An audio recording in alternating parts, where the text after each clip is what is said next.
इस वीडियो में हम लोग बात करेंगे न्यूक्लियर पावर प्लांट के बारे में, किस तरह से न्यूक्लियर एनर्जी के हेल्प से इलेक्ट्रिसिटी जनरेट होती है। Industries as well as population day by day increase होने के कारण इलेक्ट्रिकल पावर का डिमांड भी इंक्रीज हो रहा है। इलेक्ट्रिकल पावर के डिमांड को फुलफिल करने के लिए हमारे पास एक बेस्ट ऑप्शन है, दैट इज़ न्यूक्लियर एनर्जी, जिसके हेल्प से ह्यूज अमाउंट में इलेक्ट्रिसिटी प्रोड्यूस कर सकते हैं by the help of different radioactive elements like uranium-235, thorium, plutonium, etc. Nuclear power plant different main parts से मिलकर कंसिस्ट होता है। इस पोर्शन को न्यूक्लियर रिएक्टर बोलते हैं, that is also known as heart of the nuclear power plant. Nuclear reactor में uranium का कंट्रोल्ड चैन रिएक्शन होता है। During reaction tremendous heat generate होता है। इसमें कॉमनली यूज्ड होने वाला फ्यूल है यूरेनियम, जिसमें 0.7% यूरेनियम-235 कंटेन रहता है। अदरवाइज इनरिच्ड यूरेनियम का जब हम लोग यूज करते हैं तो उसमें यूरेनियम-235 का क्वांटिटी 1.5 टू 2.5% होता है। जहाँ पर रोड शेप्ड फ्यूल को प्लेस्ड करते हैं उस पोर्शन को कोर बोलते हैं। Moderators during nuclear fission reaction, जो मॉडरेटर है वो न्यूट्रॉन के एनर्जी को रिड्यूस करता है। As a moderator graphite, beryllium और हैवी वाटर का यूज किया जाता है। रिफ्लेक्टर कोर के अराउंड प्लेस्ड रहता है, जो कि कोर सरफेस से लीक होने वाले न्यूट्रॉन्स को रिफ्लेक्ट बैक करता है। Control rods, as a control rod cadmium का यूज किया जाता है, जो कि स्ट्रॉन्ग न्यूट्रॉन एब्जॉर्बर होता है। इसका यूज न्यूट्रॉन के सप्लाई को कंट्रोल करने के लिए करते हैं। If we shall not use control rods, then there is a possibility of explosion due to uncontrolled nuclear reaction. That's why we use control rods. इसमें कूलेंट का भी यूज करते हैं ताकि फ्यूल का टेम्परेचर बिलो सेफ लेवल तक रह सके। As a coolant sodium and potassium का यूज करते हैं। Radiation shield, radio active substance से रिलीज होने वाले रेडिएशन काफ़ी हार्मफुल होता है। उस रेडिएशन को प्रिवेंट करने के लिए रेडिएशन शील्ड का यूज करते हैं। एंड यहाँ पे हीट एक्सचेंजर है, जहाँ पर वाटर हीट को रिसीव करता है एंड स्टीम में कन्वर्ट हो जाता है। जब न्यूट्रॉन का कंट्रोल चैन रिएक्शन होता है तो इसका एनर्जी ट्रमेंडस हीट के फॉर्म में रिलीज होता है। उस हीट को हीट एक्सचेंजर में ले जाते हैं। हीट एक्सचेंजर में एक ट्यूब रहता है जिसके थ्रू हीट सर्कुलेट करता है, एंड इस ट्यूब के सराउंडिंग में वाटर फील्ड रहता है, जो कि इस ट्यूब से हीट को रिसीव करके स्टीम में कन्वर्ट हो जाता है। उस स्टीम को टरबाइन ब्लेड्स पे स्ट्राइक कराते हैं।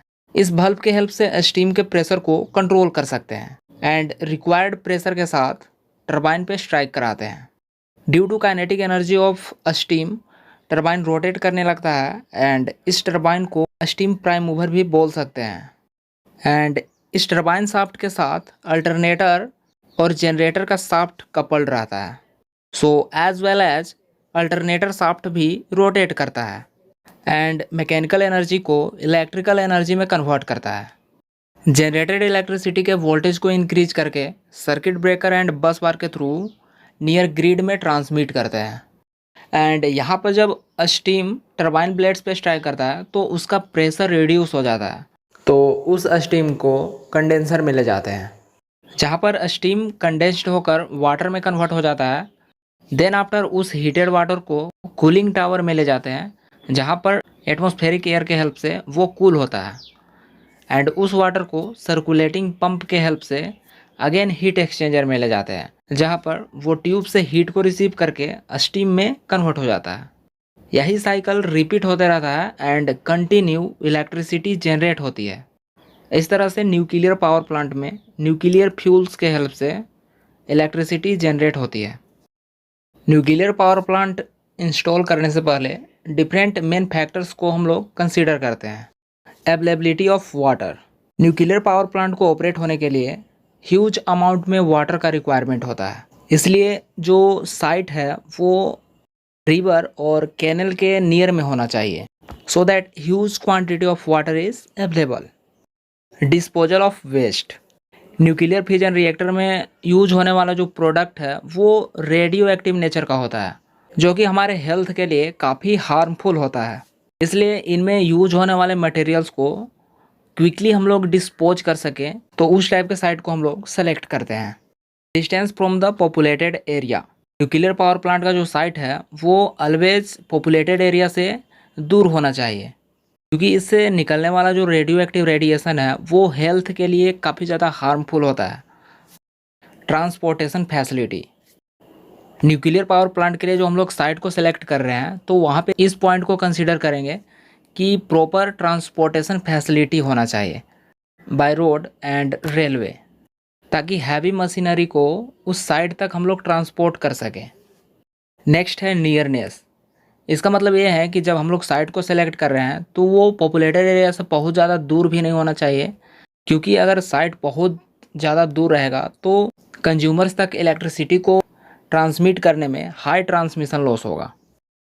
Cost and type of land. जिस साइट को हम लोग सेलेक्ट कर रहे हैं उसका प्राइस रिजनेबल होना चाहिए एंड उसका गुड बियरिंग कैपेसिटी होना चाहिए, ताकि प्लांट के हैवी इक्विपमेंट्स एंड मशीनरी को प्रॉपरली विथस्टैंड कर सके। There are many advantages of nuclear power plant. Nuclear power plant more economical होता है to generate huge amount of electricity. Nuclear power plant को ऑपरेट होने के लिए वेरी लेस न्यूक्लियर फ्यूल का रिक्वायरमेंट होता है एंड ट्रांसपोर्टेशन कॉस्ट सेव होता है to transport the fuel. Nuclear power plant को इंस्टॉल करने के लिए लेस स्पेस का रिक्वायरमेंट होता है compare to other types of power plants. A small amount of nuclear fuel huge amount में इलेक्ट्रिसिटी को प्रोड्यूस कर सकता है, इसलिए न्यूक्लियर पावर प्लांट का जो रनिंग कॉस्ट है वो लो होता है। न्यूक्लियर पावर प्लांट में लार्ज अमाउंट में वाटर का रिक्वायरमेंट नहीं होता है, इसलिए इस प्लांट को हम लोग लोड सेंटर के नियर में इंस्टॉल कर सकते हैं। न्यूक्लियर फ्यूल एब्यूडेंट क्वांटिटी में होल वर्ल्ड में अवेलेबल है, तो इस न्यूक्लियर एनर्जी के हेल्प से हम लोग थाउजेंड्स ऑफ ईयर तक इलेक्ट्रिसिटी को कंटिन्यू जनरेट कर सकते हैं। न्यूक्लियर पावर प्लांट का जो इनिशियल कॉस्ट है वो काफ़ी ज़्यादा हाई होता है compare to other plants. Nuclear power plant में यूज़ होने वाले रेडियो एक्टिव सब्सटेंस से जो रेडिएशन रिलीज होता है वो हमारे हेल्थ के लिए काफ़ी हार्मफुल होता है। तो इस तरह से कोई भी टॉपिक को अगर आप इजी वे में समझना चाहते हैं तो चैनल को सब्सक्राइब कर लें और बेल आइकन को भी प्रेस कर लें, ताकि वीडियोज आप तक पहुंच सके।